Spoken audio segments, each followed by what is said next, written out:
Hi there, everybody.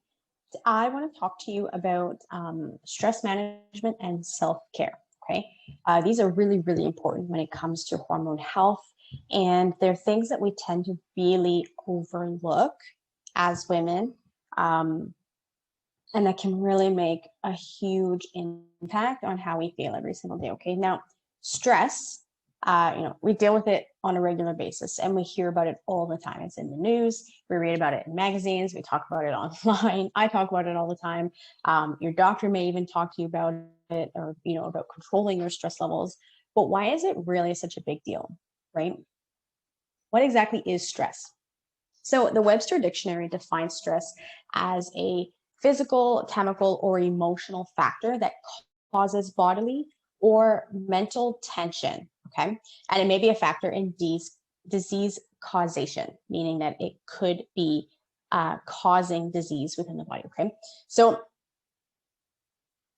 I was actually kind of pleasantly surprised to find that this definition included the less obvious result of stress, which can in fact be disease. Okay, so it's not just symptoms that we're talking about, but a disease itself. And so, obviously, I'm not happy that stress causes disease or could cause disease, but I think a lot of people don't realize the huge impact that it can have on our health.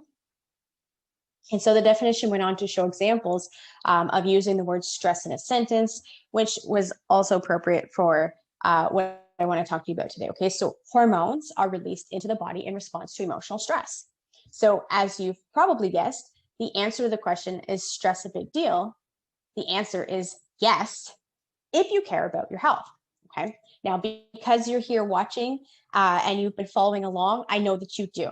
Now, here's what happens in your body. Okay, so when you encounter a perceived threat, like a large dog barking at you on a morning walk, your hypothalamus, which is a little area, a little tiny region in the base of your brain, okay, it sets off an alarm system in your body.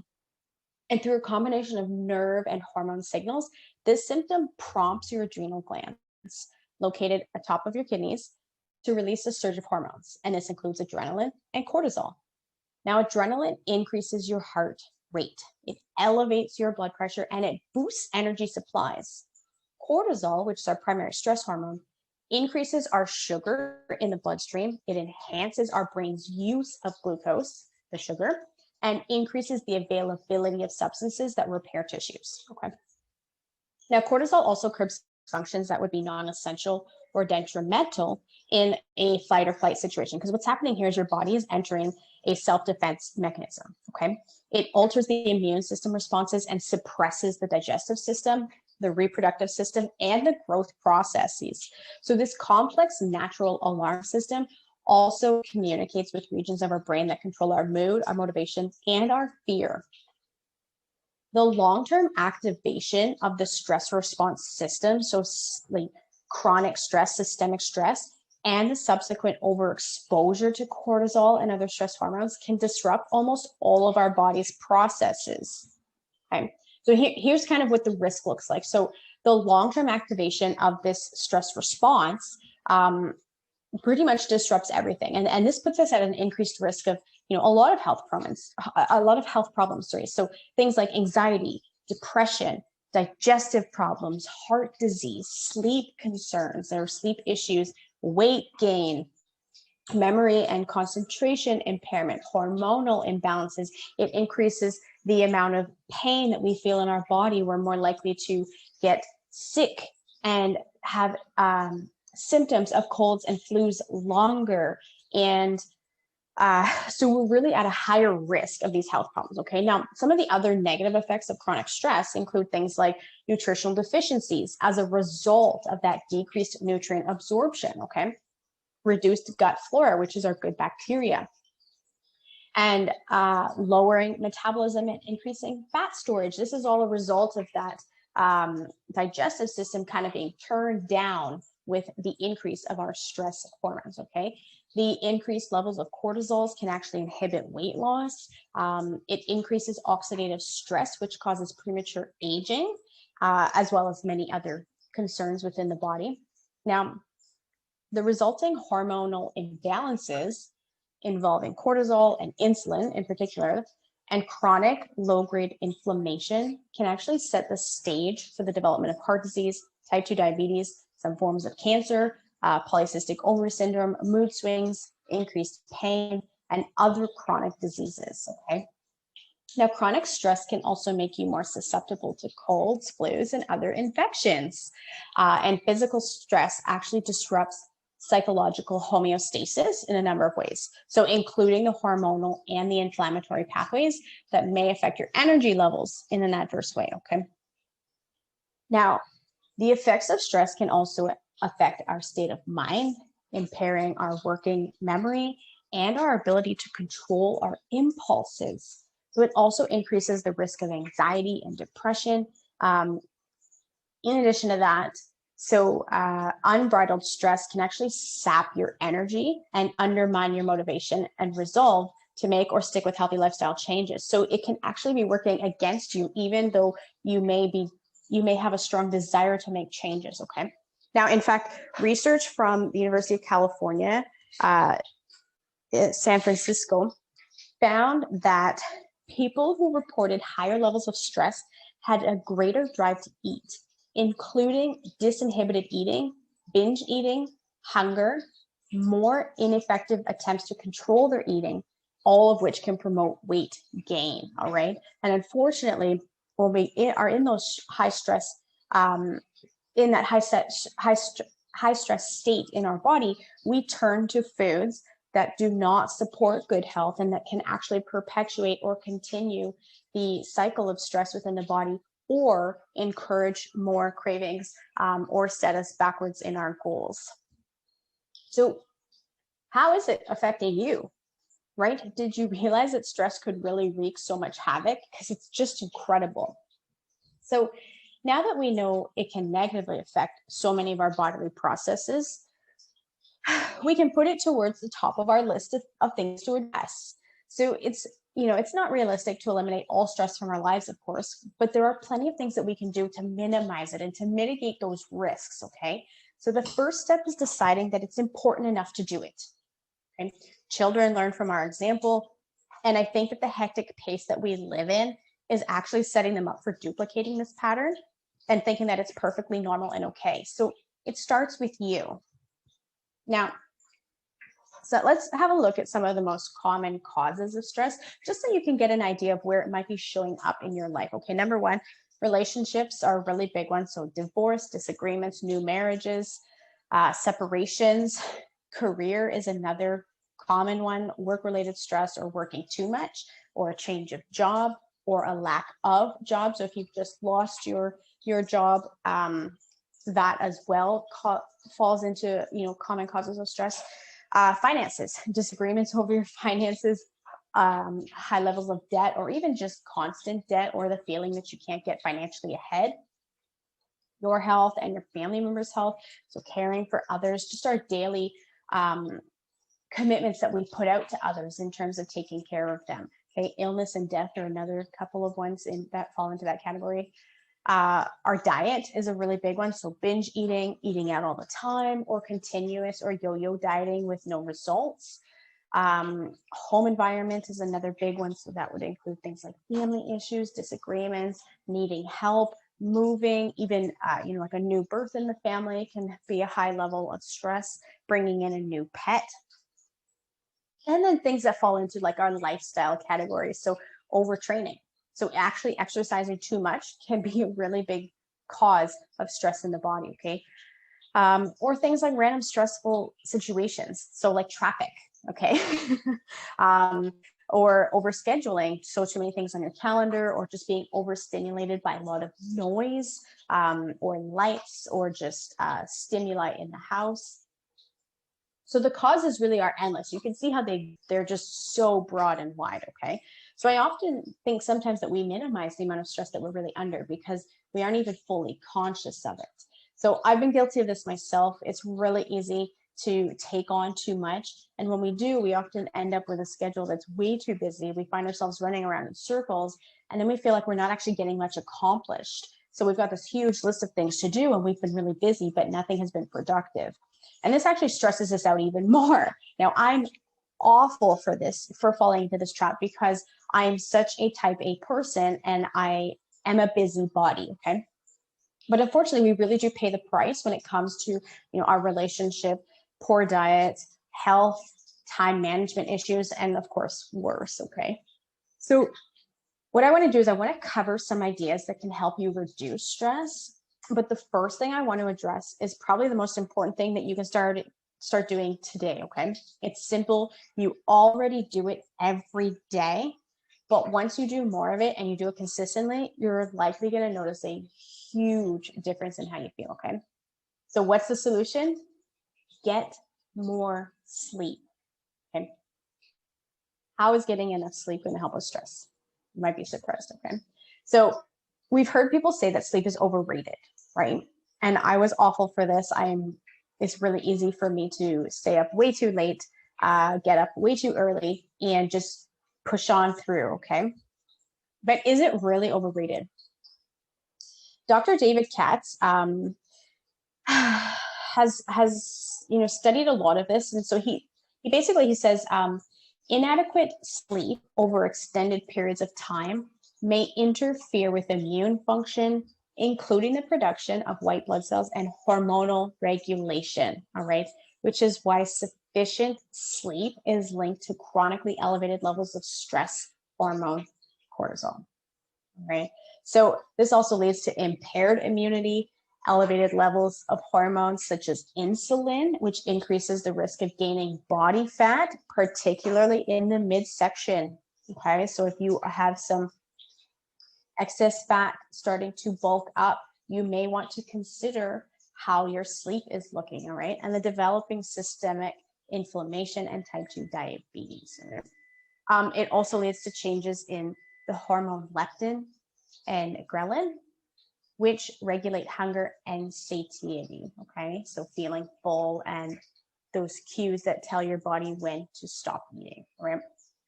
So I'm going to include some suggestions on how to improve your sleep, but the first one is actually making it a really big priority and scheduling 7 to 9 hours into your night to make sure that it happens.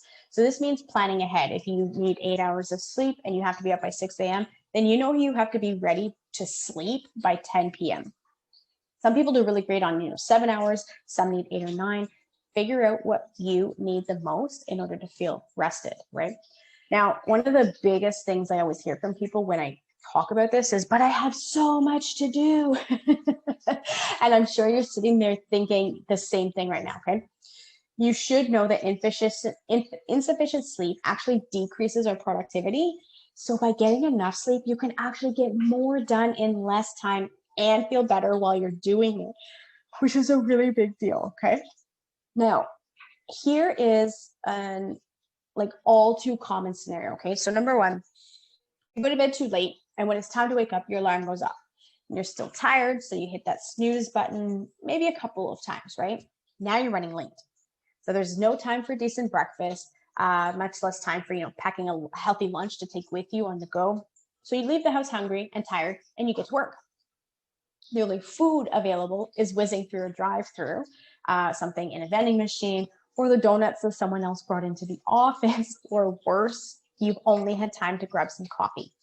All right. So now you're dragging all day with low energy because this is not the first night this week that you haven't had enough sleep. So somewhere between 2 and 3 o'clock today, you're going to crash. So you grab the closest thing that you can find with sugar to keep you going just a little while longer, right? And you may grab another cup of coffee. So you leave work way too tired to stop at the gym to exercise. Excuse me. Or you have the incentive to go for a walk when you get home, okay? So you grab a quick, high-processed snack to get you through until dinner.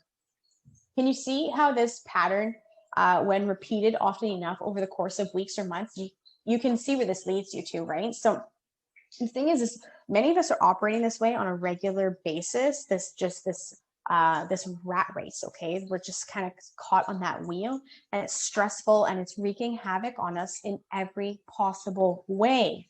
It might have started as a result, of a particular event or a short-term project, but then it became a habit. And so, however, the more we become aware of the things that we do, that have us on the road to depleting our health, the easier it is to actually make a change. So let's imagine a different scenario, okay? Let's imagine this. You get 7 to 9 hours of sleep and you sleep straight through the night, okay? You wake up rested, refreshed, and ready to take on your day. You hop out of bed, you have a drink of water, you have a healthy breakfast, you get to work on time, relaxed and feeling productive. You have a balanced, healthy lunch that gives you sustained energy for the rest of the afternoon. So there's no afternoon crash. There's no snacks or coffee that are needed nor craved, okay? And then you've either worked out before you got to work, or you now have enough energy to work out after. So you go home, you're happy to make a balanced, healthy dinner and enjoy time with your family. You still feel good. You get to bed by 10 or at the latest 11, so that you still get in your amount of needed sleep. Now that is a great day. So did you see how the way you wake up each morning affects your day? It all starts with how rested you are when you wake up, and that depends on the amount and quality of sleep that you're getting. Okay? Now, when we are fully stressed, it also allows us to fully rested, it allows us to handle stress better. So adequate sleep helps us recover from stress as well. Okay, so when we're asleep, our bodies have a chance to rest, repair, detox, and recover. Such key processes that our bodies need, all right? So even though sleep may seem to be a passive and dormant state, there is a lot of activity going on in our brain during different sleep cycles that affect different needs of our body and our mind. So without sufficient time for these things to happen, this is where we run into problems and our health and our emotional state can suffer. So let's evaluate some of this, okay? Look at the areas of your life that are causing you stress. What are some ways you can reduce it? For example, take a look at your calendar and see what you have going on each day in the coming month, okay? If you and your spouse and or even your kids are completely overbooked, is there a solution? Is there something you can do? I mean, maybe it means taking a step down from certain obligations or activities. Perhaps working out a carpool would be helpful for some of those things so that you can have a little bit more downtime, alleviate all the pressure on yourself. So don't let your schedule run you. Instead, you need to decide how you can run your schedule. So it may mean making some changes or adjustments and possibly eliminating some commitments. You may even need to ask for help. In the long run, freeing up your schedule to decrease stress is worth it. It's so worth it. You can have a family meeting to figure out solutions that may work for everyone. And so it doesn't have to be all up to you to decide. It's okay to delegate, all right? And think about it, what do you really want for your life? Is your schedule a reflection of that? And if not, are there changes you can make? Are you running your schedule, or is your schedule running you? Okay. So here's a tip for you, okay? Learn how to not say yes right away and know that it's okay to say no. So learn how to just say no. People have a really hard time saying no when they're asked to help with something. And yes, oh my goodness, I apologize. I don't have my water with me here. It is important for everyone to have, a way to contribute, but it becomes a problem when you're just overextended, when there's nothing left of you to give to other people and to give to those commitments.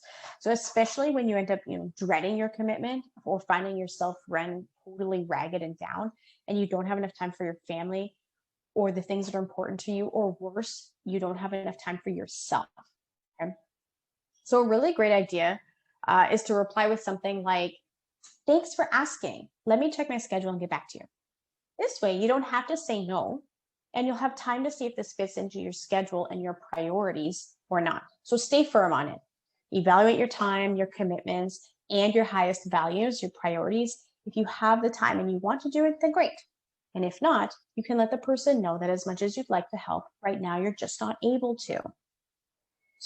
So we've looked at common causes of stress and the number one way to help deal with it, which is getting enough sleep.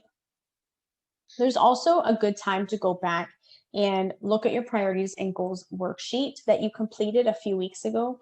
Many times, stress is caused when our priorities are not aligned with how we're spending our time. So go back to your goal setting worksheet, go back to your priority list, and just make sure that the way that you are spending your time right now is still a reflection of what your goals are and that they're all still in aligned. And if they're not, find some ways to bring that back into balance. Okay. So I am going to include here with you or for you a life balance worksheet so that you can look at the ways you are currently spending your time and how that lines up with your life priorities.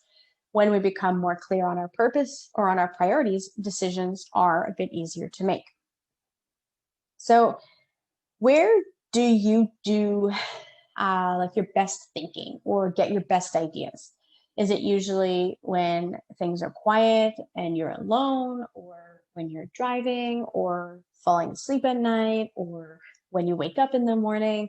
Find some quiet time to figure out the best ways to reduce some of the stress in your life and understand that it is really important to your health.